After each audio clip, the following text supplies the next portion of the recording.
Good.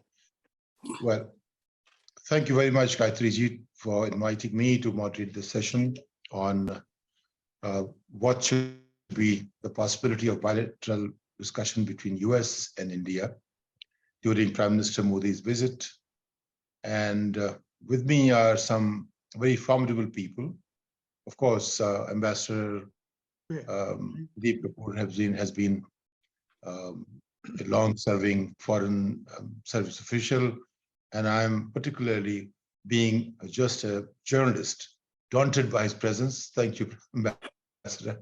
Shekharji is, as you know, he's a great champion of these ideas, and he brings us together. Dr. Adityanji, he runs, I think we know each other, a very significant forum discussing the matters we are going to discuss.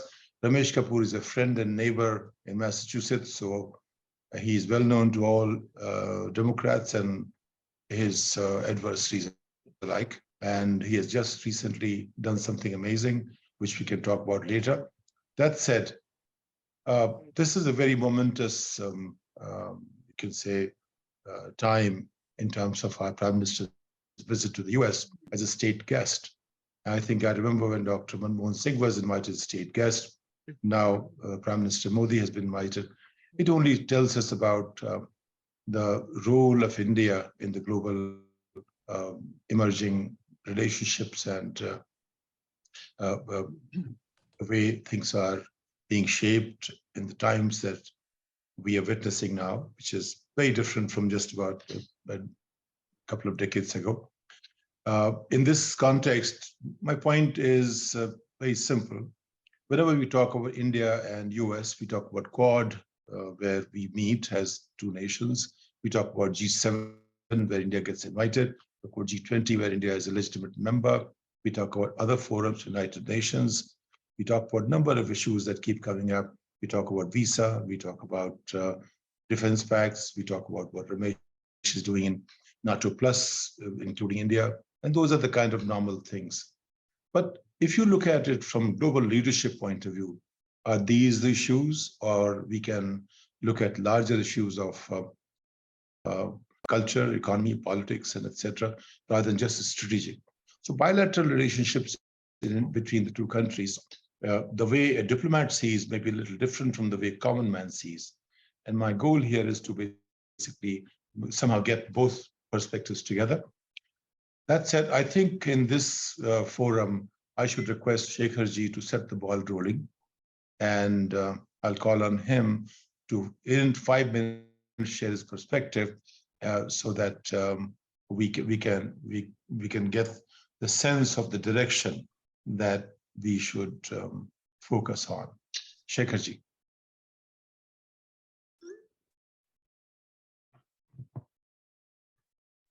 I'm unmuted, I hope.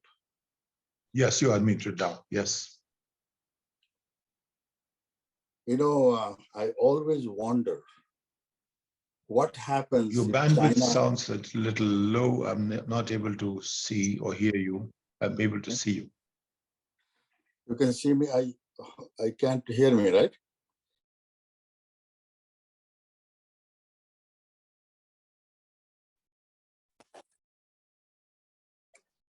We can hear you very clearly. Now you're muted. Now you're muted. Please unmute yourself again. So I always wondered what happens if China attacks the way it did in 1962.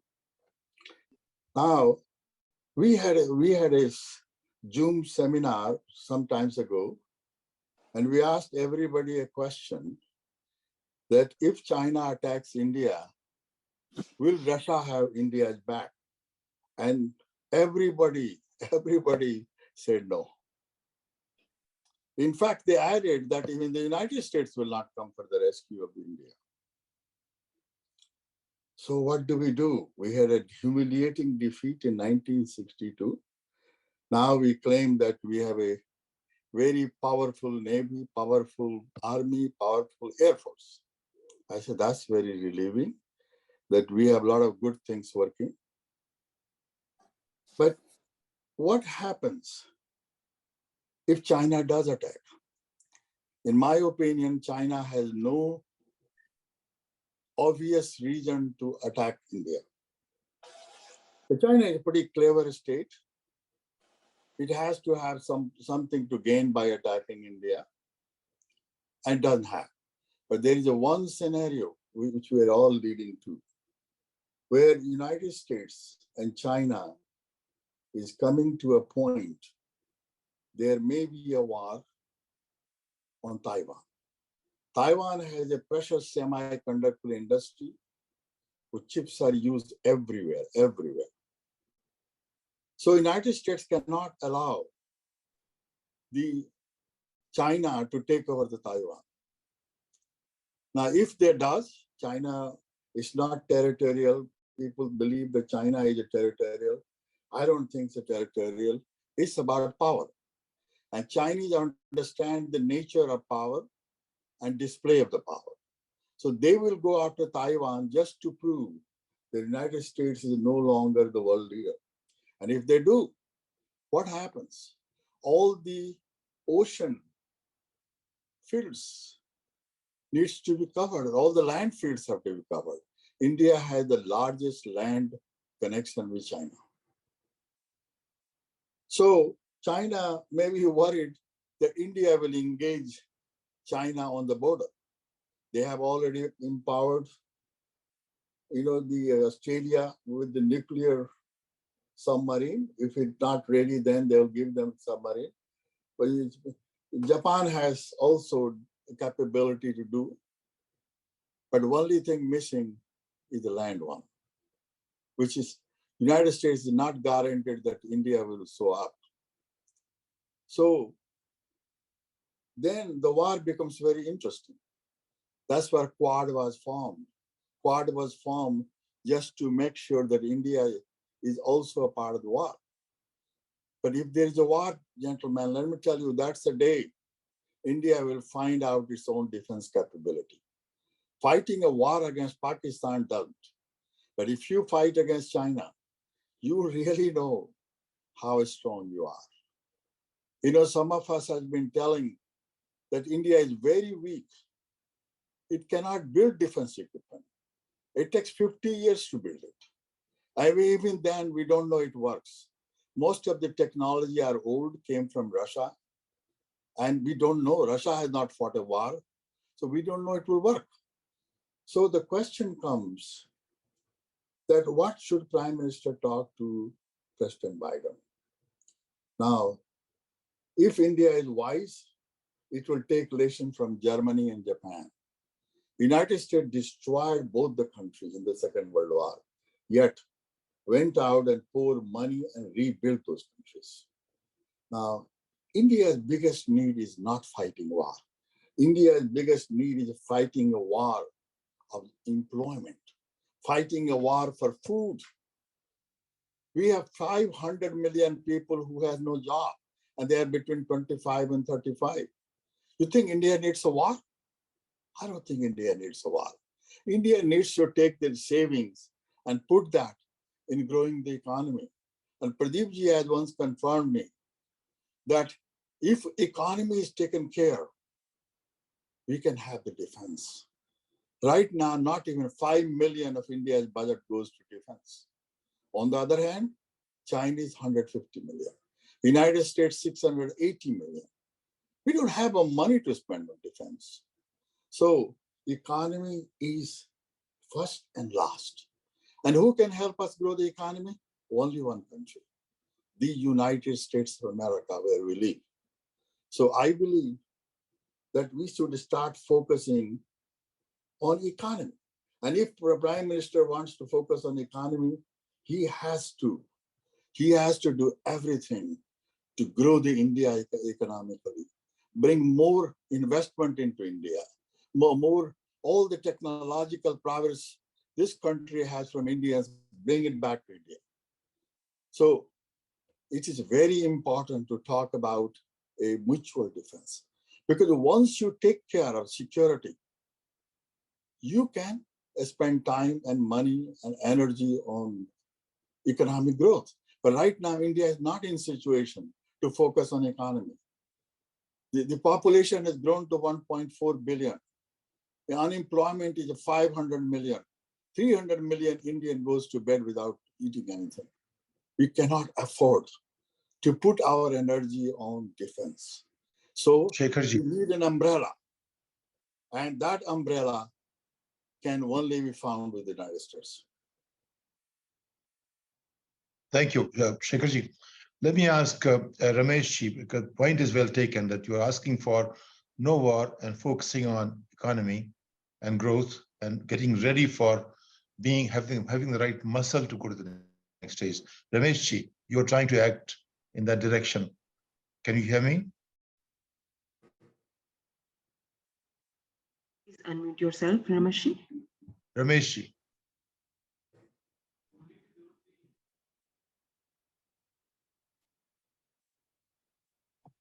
Can you hear me?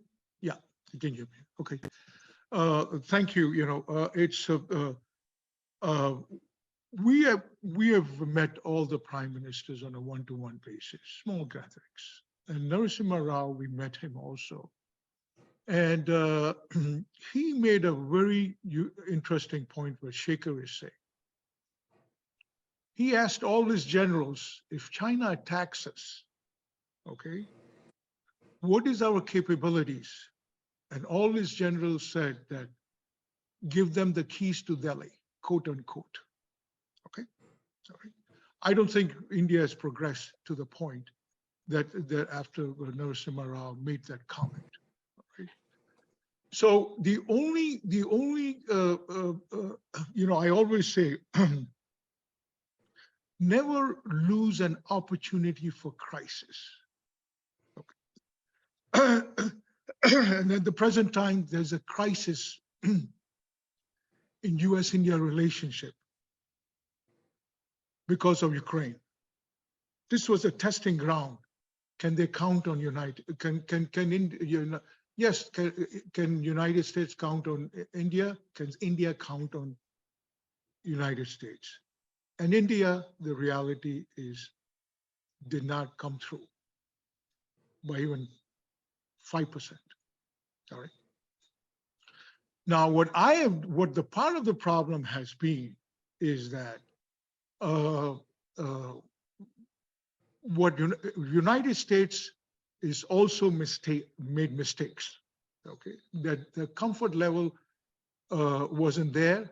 There was a lot of advantage during the civil nuclear deal for the first time, and the United States dropped the ball. Okay, and basically, bureaucrats and politicians don't want to do transformational things. There are only few people, leaderships who want to do it.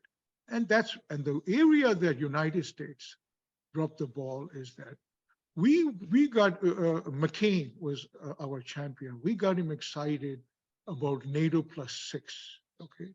Now, let me explain. There's a theory that, are you going to be part of NATO? It is not. This is an American law. I want everybody to understand that. And even Delhi and people are mistaken, all right? It's an American law that says that NATO countries, plus there are others non-NATO countries, 5 countries that get the latest technology in the defense area.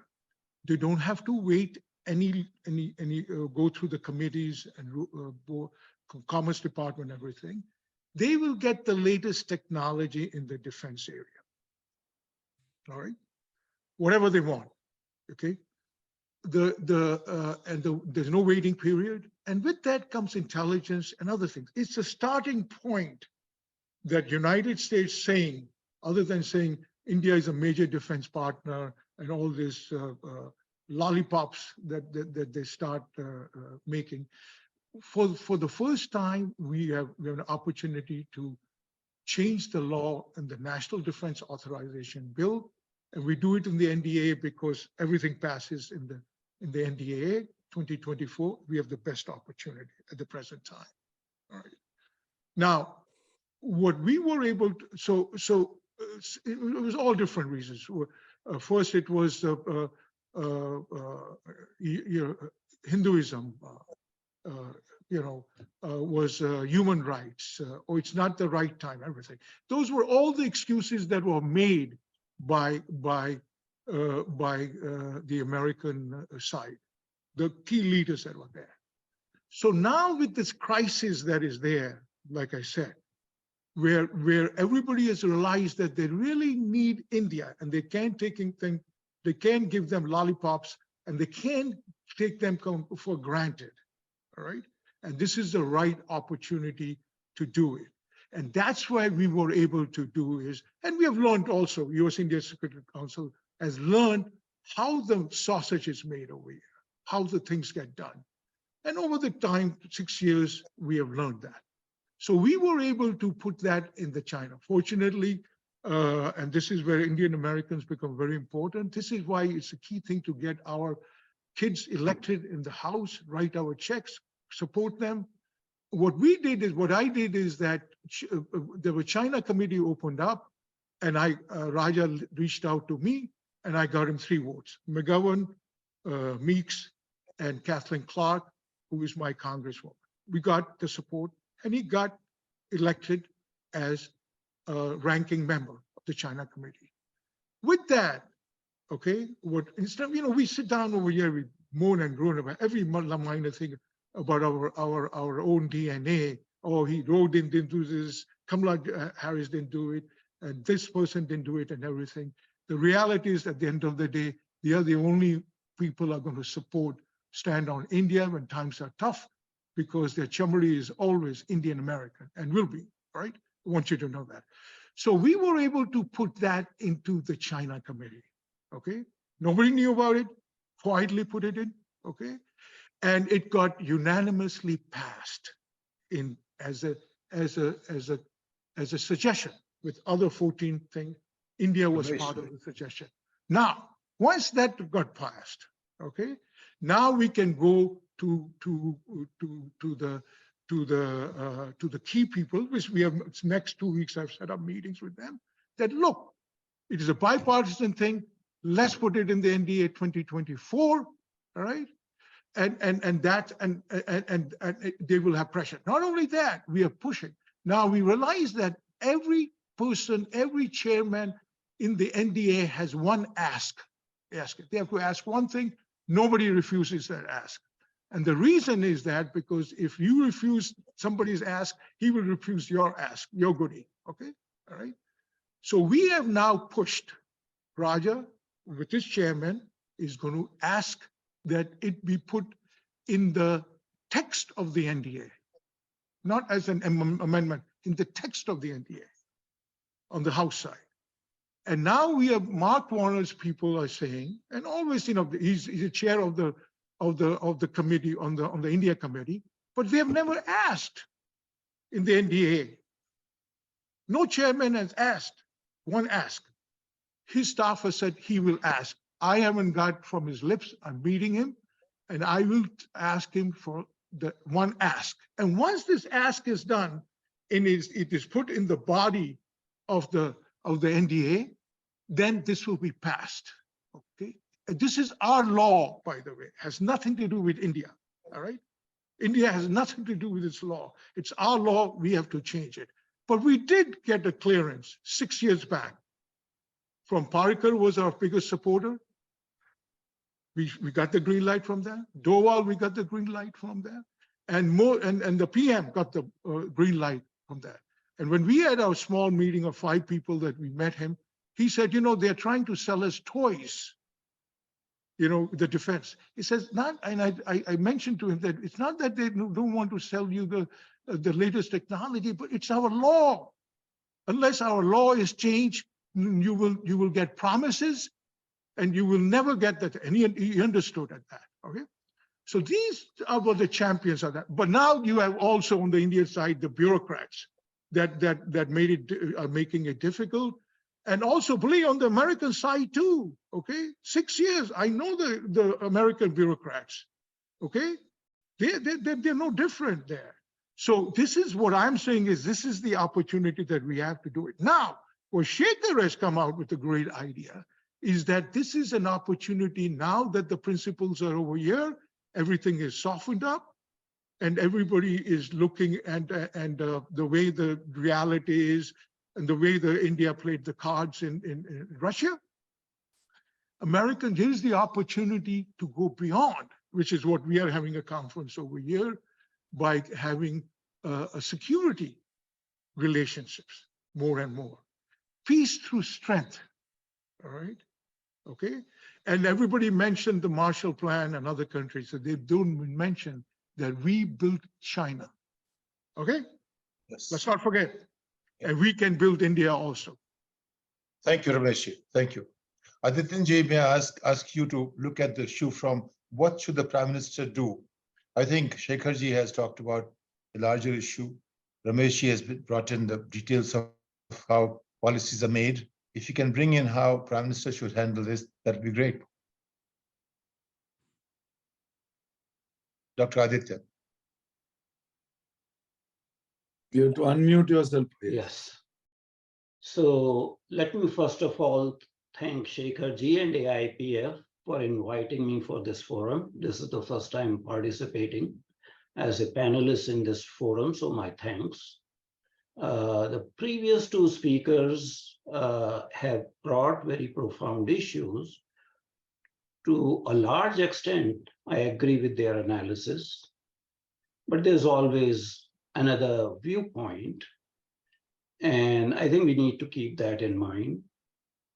From India's perspective, the chief focus at this point in time is to build India's comprehensive national power.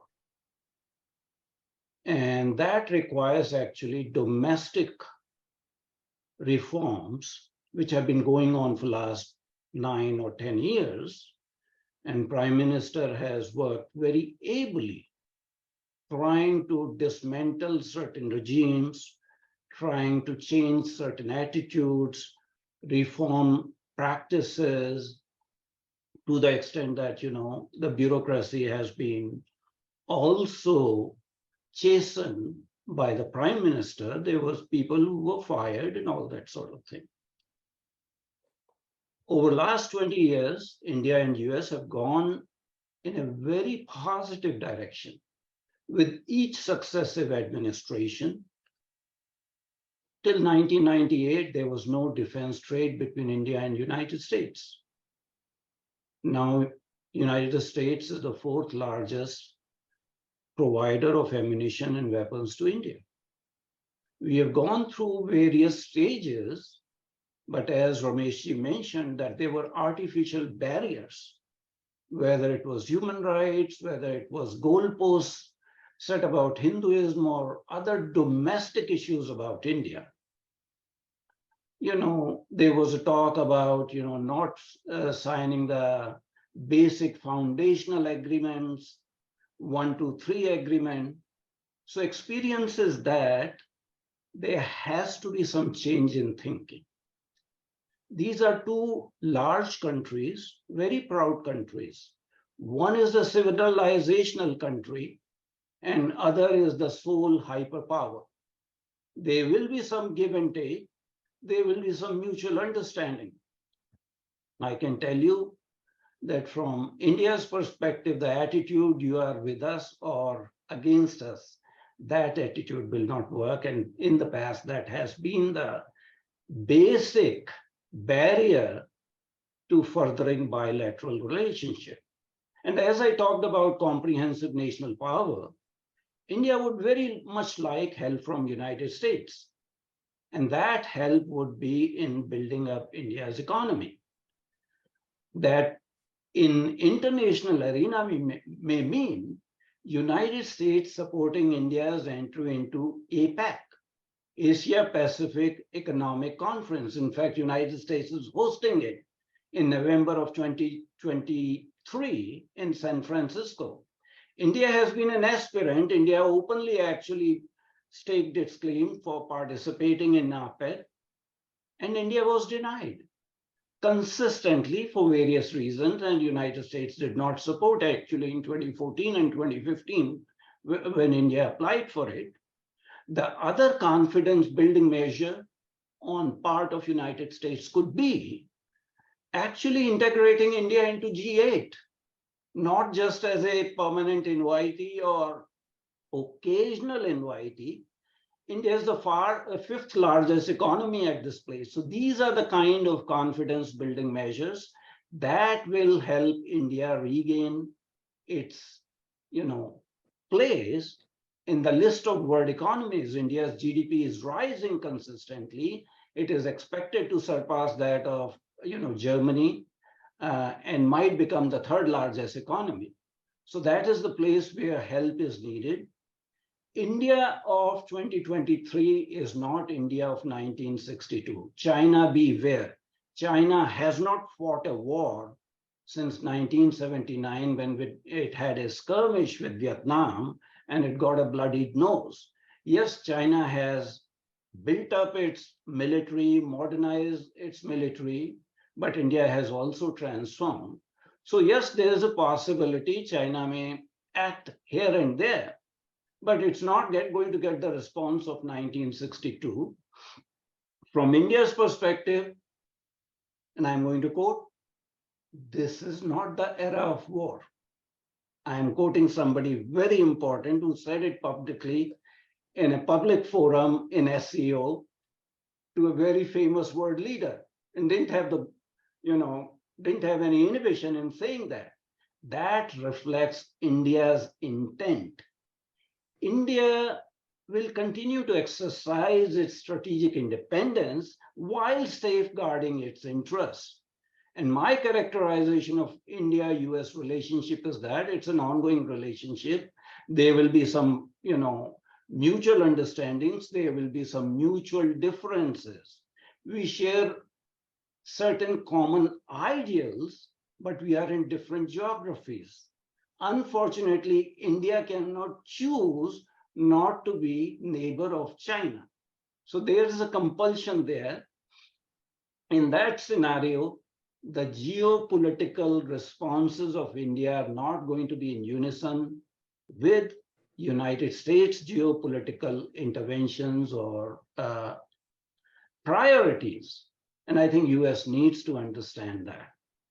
And that is what probably Prime Minister Modi will try to explain to President Biden, that yes, we are partners, but we are not partners in holy matrimony. We are just part-time lovers. Great. Thank you, Dr. Athinji. Now, let me call on Ambassador Pradeep Kapoor. After basically, I see argument for muscle building, argument for changing the laws in the US, argument for being invited to G8 and so on and so forth. Now let's see what Ambassador Kapoor brings to the table. What should Prime Minister Modi do?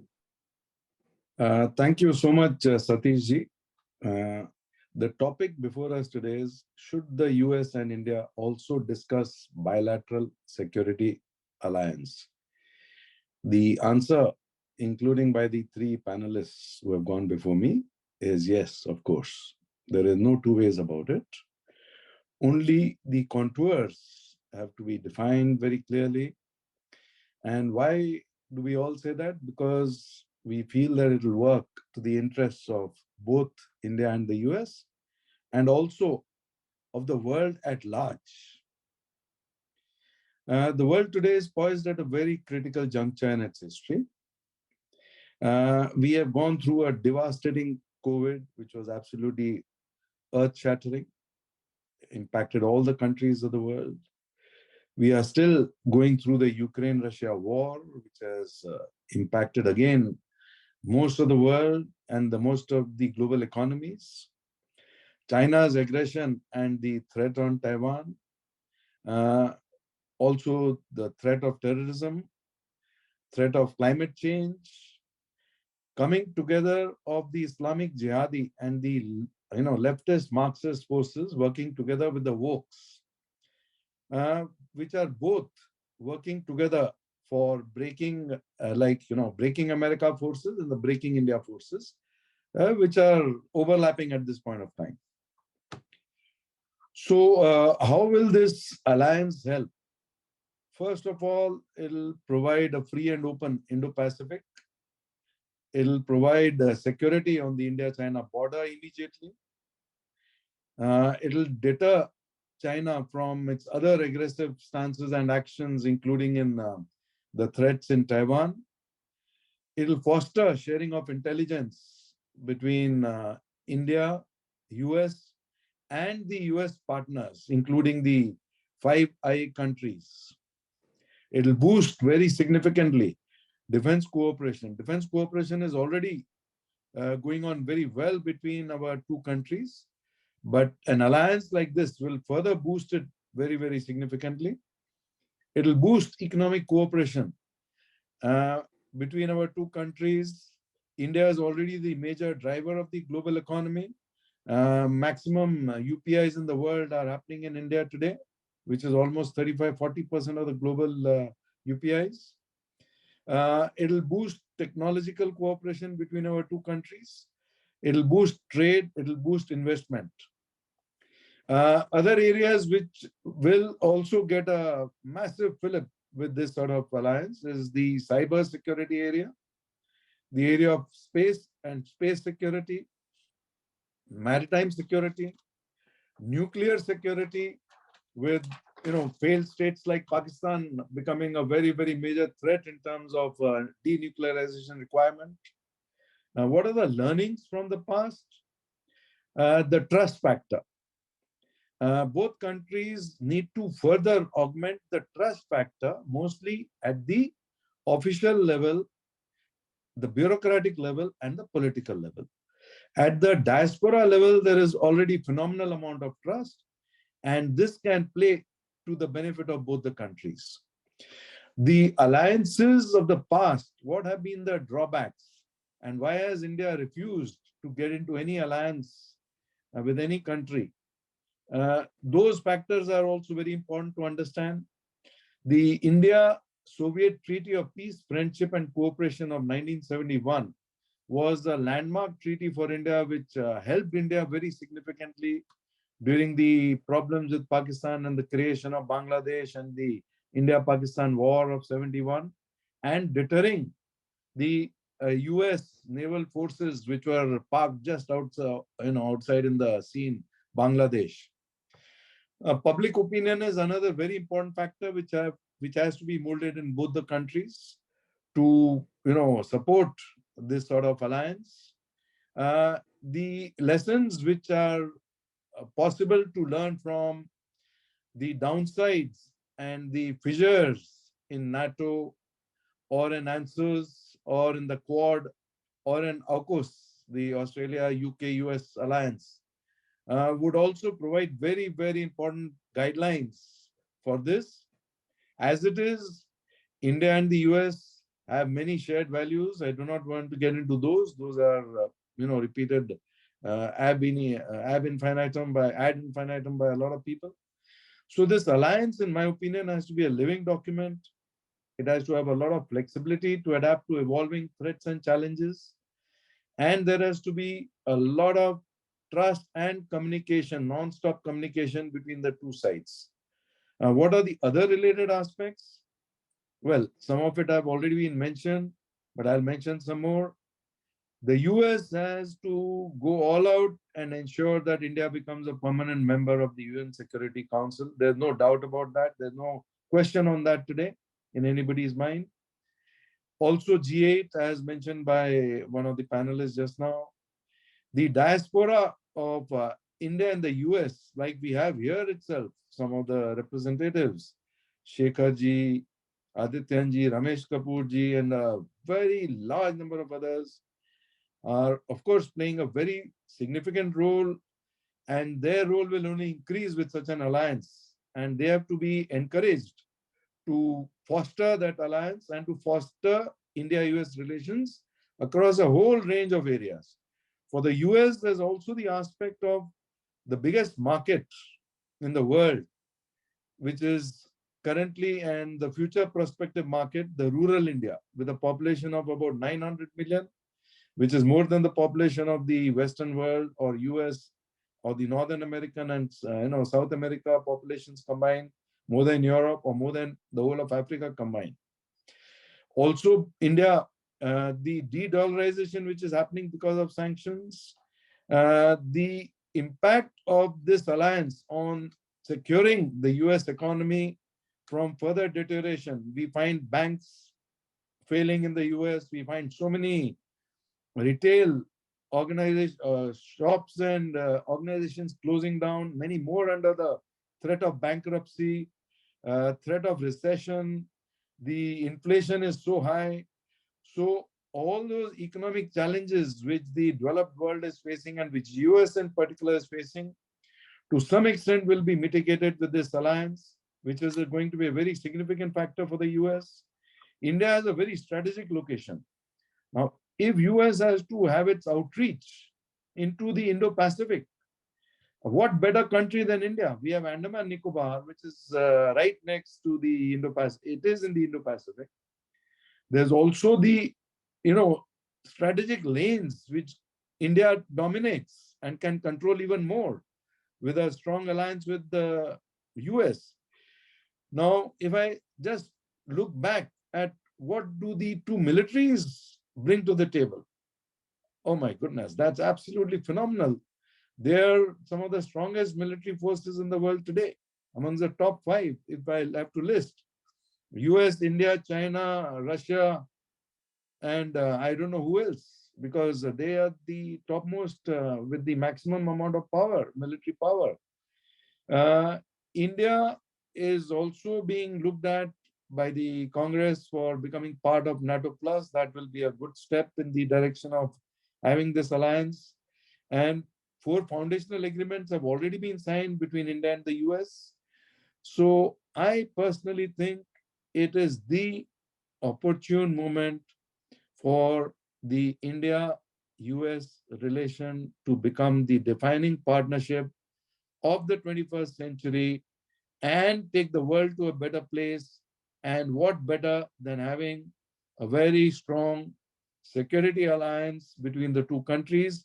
India has to look beyond its past objections to having security alliances, and US has to look past beyond its template of security alliances, so that both are on the same table, both appreciate each other's concerns, where the other party is coming from, what are the difficulties of the other in terms of getting into a very strong relationship, and accordingly change their outlook and come forward with a new template, which can be a sort of a different template altogether.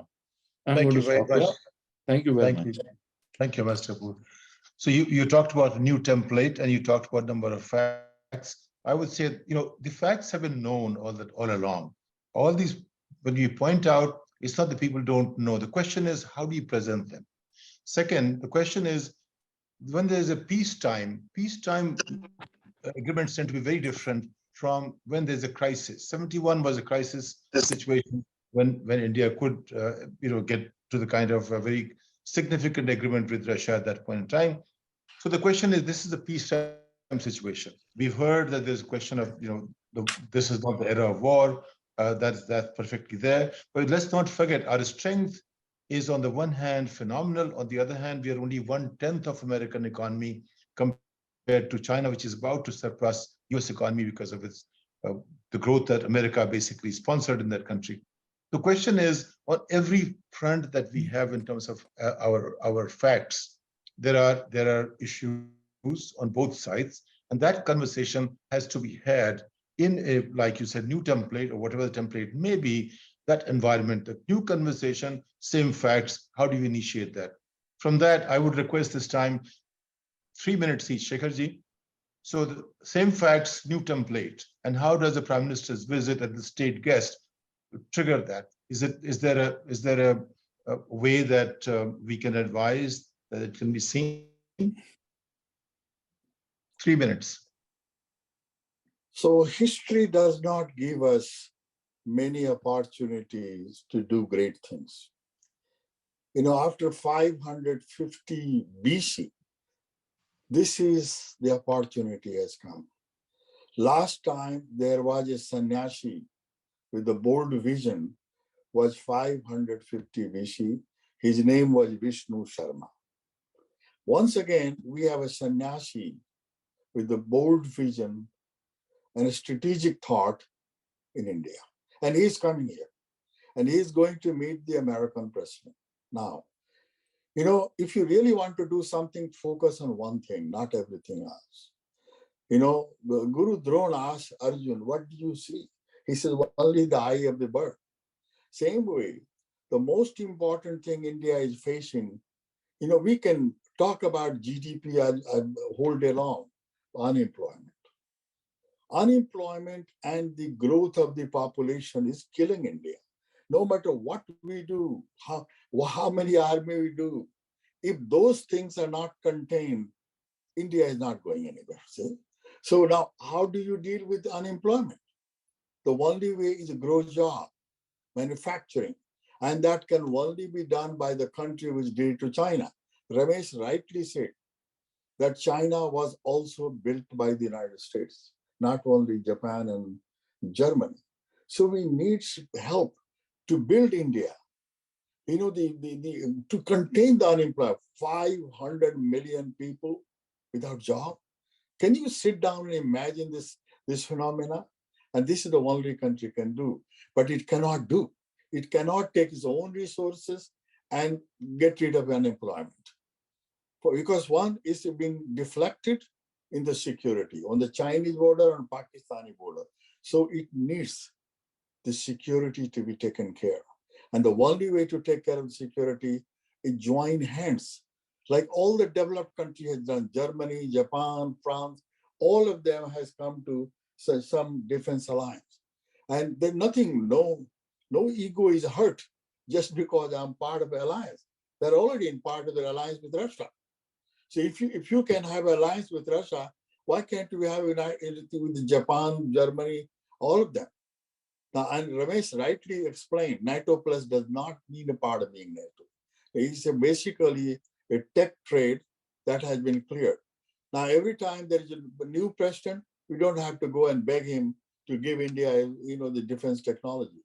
So I believe the only thing to focus is growing the economy, creating jobs, because our unemployment and our population growth is a killer, absolute killer. And we cannot do anything about it unless we take care of security. Thank you, Shekharji. One of the questions that arises is, the focus on employment generation instead of without building capabilities in people to be employees. That is the big challenge in terms of how do you build a nation where people become eligible to be employed in the current environment of how technology is changing, how the world demand is changing. Let's not forget, 950 million people are being spoken about as being given largest of grains as of now today. Effectively, India is an economy of 100 million people who effectively produce about less than the world average in terms of GDP. These facts also are very relevant. If the global GDP is per capita is $2,500, India is about 2,200. That also remains there. Just size of a nation doesn't drive everything. Its ability to participate also drives it. And that's where time after time we have seen many multinationals have talked about the quality of manpower in India beyond the very small percentage is it takes a lot of them to just train them. So that nothing is happening on that account. Second point is entrepreneurship. Do you develop that or not? That will also come into picture. Let me ask you, take it from here, Ramesh Kapoor. Rameshji, taking off from where Shekharji is bringing us, how would you take that question instead of your contributions to, making U.S. foreign policy more conducive to India's strengths and so on and so forth? Can you look at this aspect of economy as well? Rameshji, 3 minutes.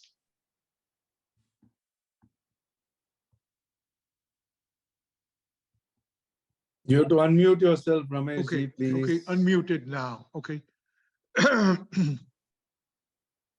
Thank you for thinking that I'm an expert in the entrepreneur level. Okay, I'm not. Okay. The reality is, yes, I come from 15, 16 generations of business people. Okay. And I understand the basics, and I started the Boston Thai chapter, and at heart, I say I'm a capitalist, then I'm a Democrat. True, my family is like that, okay? but I'm not an expert in it. But I want to make another different point at the same time. I want to do that. My suggestion to PM Modi is, okay, when he comes over here, it's fine. All we are doing is taking straws out of the comment that India is making. All right. Oh, this is not time for war. What does that mean? Not time for war. What does that statement mean? Okay. Really, same thing that the United States was saying, oh, India is a major defense partner. All right. The reality is, okay, you unfortunately, Modi has done transformational stuff in India, okay, with Kashmir, Hinduism, pride, and constitutional law, something that nobody has done. He has done transformational things. Unfortunately, on foreign policy, he has not done transformation. And this is an opportunity for him to do it. And not listen to his gut instead of listening to his bureaucrats, okay? Because his gut, BJP has always been pro-America, okay? And the first opportunity that BJP got, they failed, right? And what has become, India has become basically banias. And I'm not stereotyping. We know what banias, they are short-term players with increasing the price of making money on what is 10%? What do you are the future, you're trying to get 10% advantage? Those are bania mentality. So what we have to do is, Modi has to do is be transformational. We had him convinced on NATO +6. They were moving away from it, all right? And then all of a sudden, so, you know, everybody says the reality is, everybody says that, oh, India, United States helped them in the United Nations. As long as China is not there, it has to be unanimous. They're never going to get the Security Council seat, okay? And then we're talking about the Pacific thing that Dr. Adityanath said. Do you think we do not want India to be part of it? It's China is part of it, okay? All right? And the problem is that when I got a chance to meet Modi for a couple of hours when he was a prime minister, you know, we were trying, you know, Shaker told him that I could get him his visa. And I'm glad he didn't get his visa because he got elected because of that, not getting his visa by Condoleezza Rice. Okay, so he said he wants to be. I said, how are we going to be world leader? Where is we going to be? He says he wants to be a regional player. That's what he said. Okay, and that's what he has to. Although he's traveling all over the world, giving the impression that he's a world leader. All right. But in reality, in terms of substance, he's not. And believe me, I'm telling you, okay, please, I am blunt to the Americans as I'm blunt to them. And that's how we have got this NATO plus this thing passed. If I was there, if I had, and that day somebody doesn't agree with me or tries to do petty things, okay, I love it. Because I know I have touched the chord, all right? I know I'm the right direction. And this is on both sides, believe me, okay? But one thing I got to say is I know this President Biden for a very long time. There are two things I'm going to tell you, okay? He is pro-India. This is the greatest opportunity that Modi will ever have. I remember when he was vice president going to India, I said, you know, Mr. President, Mr. Vice President, how about defense treaty with India? And his eyes lit up. And he said, do you think they'll go along with it? I said, we'll sell it. So this is maybe not the defense treaty, maybe one, NATO +6 is one from the American side, from the Indian side is the security thing that we are talking about, with United States only, all right? All right? So this is the greatest opportunity that, yeah, and another thing I'm gonna tell you, if China goes to Taiwan, this president will defend, okay? will defend. And here's the opportunity for once for all, they can fix China completely. India will have to make the decision. And as long as the bureaucrats do not keep cautious things in this prime minister's mind, he will join United States. And I know it for a fact, okay? For the past conversations that I have had with the key people. But the key thing is to make sure that he doesn't listen to his bureaucrats, okay? And just because you have a saffron lungi doesn't mean that you become a BJP, okay? You're still a bureaucrat. Just remember that. And that's what my comments. Thank you, Ramesh. Golden opportunity. You won't come back again because this president will give everything to India, whatever they want. All right? Okay, thank you, Ramesh. Adityanji, one way to, when you go to seek something from someone is you bring something to the table. What should India bring to the table from your point of view that will help US offer India what it really wants? What do you think, Adityanji? 3 minutes. Okay. I will start with some of the comments Shekharji has made. And I'll say that Prime Minister Modi has laid a very transformational foundation of a knowledge-based economy in India. As you had said that, there's a shortage of qualified workers, skilled workers. If you look at systematically, Prime Minister Modi has worked on all those issues, whether it is Skill India program, whether it is Jan Dhan program, electronic transactions, the UPI transactions. India has risen on top of the world. The number of unicorns that are being started in India, that is phenomenal. If you look at the Science Citational Index, peer-reviewed publications, India is coming now third or fourth in number in those kind of things. So to mistake India of 1947 with India of 2023 is rather a mistaken notion. If one template Prime Minister Modi can offer to President Biden, that is to agree to have actually a bilateral free trade agreement. That will be transformational in the career, in the trajectory of relationship of both countries. And I'll give you an example. Why do we need a bilateral free trade agreement between US and India? United States is not part of the CPTPP, and United States is not in RCEP. India is out of both. Our Quad partners, Japan and Australia, are both in these trade agreements. India and United States are out of those trade agreements.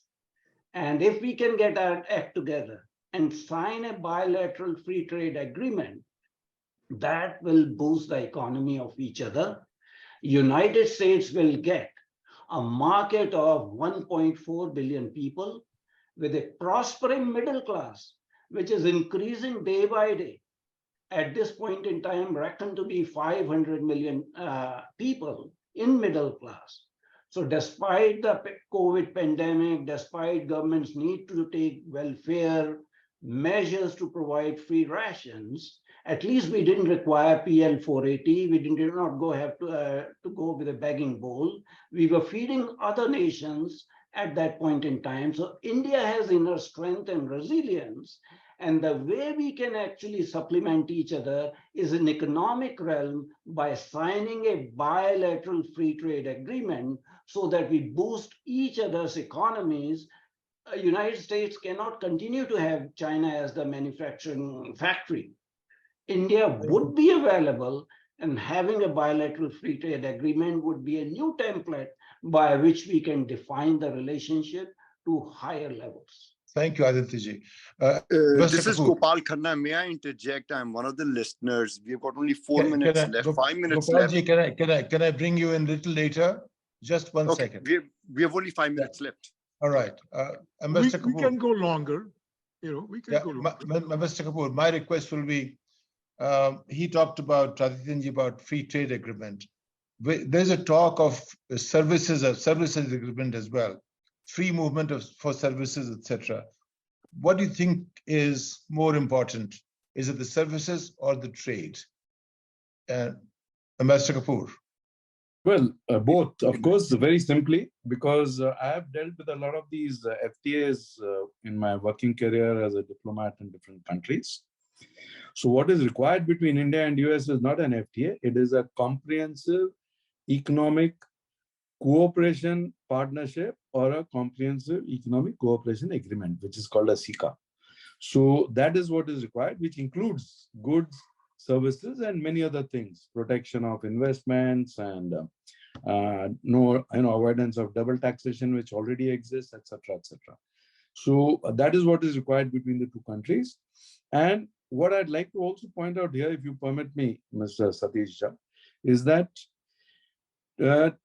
25 of the biggest MNCs in the world today are led by Indian origin CEOs.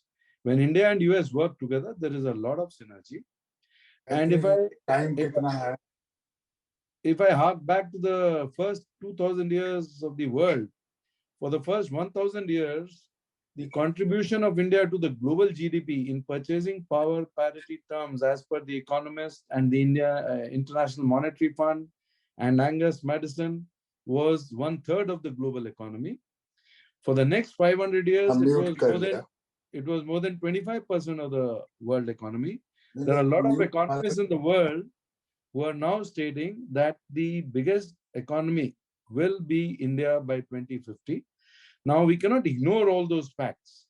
Whatever the current situation, somebody has pointed out, and some others have rebutted that. So it is all a very important understanding for the world that the Western economies of the world today are facing very, very serious threats and challenges for their very survival all over Europe. The US is also not in a very good shape, as we can see from the inflation and the unemployment and the sort of people on the streets without houses, etc., which is increasing by hundreds of thousands. So for these countries, what are you faced with? There's a security challenge. China and Russia, and supported by Iran and North Korea and a few other countries on the one side. And the Western world, when you balance out the two sides, whichever side India moves, that will tip the table absolutely in the favor of that side. So for the Western world, there is no other alternative but India to strengthen its own hands, to strengthen its own backyard, to strengthen its own future, to secure its own future. So it's a non-brainer that for the Western world, if I'm an analyst, what are my priorities? What are my strategic interests? Where does my future lie? If I do not partner with India at this juncture, I think it's not just India which is losing the opportunity. The entire Western world is losing the opportunity. So let's not forget that. The market which is coming up in India in the next few years, you are talking about 2,200 being the per capita income of India. What was it a few years back, 10 years back? It was in a few hundred. Now, if it is going at that pace for a country of 1.4 billion, the most populous country of the world today with the greatest population, with an aspirational youth, with a young demographic, where 65% of the people are below 35. So where does the future of the world lie? Where does the future of the world economies lie? Till we appreciate these basic facts that the major driver of the world economy, as per most economists today, is India, and the major driver of the world economy in the future will become more and more India than any other country. These are basic facts which are there on the table, and these have to be appreciated and understood. Thank you. Thank you, Mr. Kapoor. I learned one thing very important. Tell the world I am the one they need, and I'll be fine. Thank you. Having said that, I think it's been a great enlightening conversation. Shekharji, thank you for telling us to build muscles. Ramesh, thank you for basically telling us how to handle these processes. Adityanji, your summation for talking about economy later on, as well as earlier on, basically looking at being invited to G8, etc., was very interesting. Ambassador Kapoor, you are the seasoned one, but I learned a lot of lessons. Having said that, thank you very much. I think Prime Minister Modi will do very well, as he has always managed to get his presence felt. And I hope something positive comes out of it. With that, we close this session. Thank you very much. Thank you, Gayatri ji and everyone. Appreciate it.